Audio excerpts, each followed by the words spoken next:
కాంగ్రెస్కి కేజ్రీవాల్ షాక్ ఇస్తున్నారు. ఎలాగా?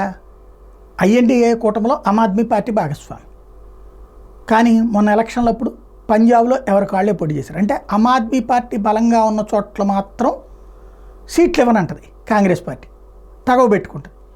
కాశ్మీర్లో ఆమ్ ఆద్మీ పార్టీకి సీనే ఉంది, కానీ ఎక్కడైతే తను బలహీనంగా ఉన్నటువంటి బీహార్లోనో హర్యానాలోనో మహారాష్ట్రలోనో అక్కడ నేను ఐఎన్డీఏ కూటమి భాగస్వామి కాబట్టి నాకు సీట్లు ఇవ్వమంటుంటా.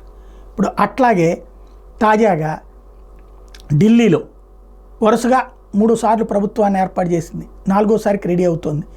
ఇప్పుడు అక్కడ జనవరిలో ఎన్నికలు జరిగేటటువంటి సందర్భంలో అక్కడ తాజాగా పొత్తు పెట్టుకోబోమని తేల్చి చెప్పింది. కాంగ్రెస్ పార్టీతో పొత్తు లేదని తేల్చి చెప్పింది.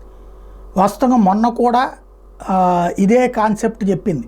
ఎక్కడ మన మహారాష్ట్రలో ఫస్ట్, తర్వాత పొత్తు పెట్టుకుంది. ఉత్తరప్రదేశ్లో పొత్తు లేదని తర్వాత పొత్తు పెట్టుకుంది. ఇప్పుడు అలాగ తర్వాత పొత్తు పెట్టుకుంటుందా లేదా పొత్తు లేకుండా ఒంటరిగానే ఉంటుంది? పంజాబ్లో అయితే పొత్తు పెట్టుకోలేదు, ఎందుకు? తామే అధికారంలో ఉన్నారు. ఢిల్లీలో కూడా పొత్తు పెట్టుకోకపోవచ్చు, తామే అధికారంలో ఉన్నారు కాబట్టి.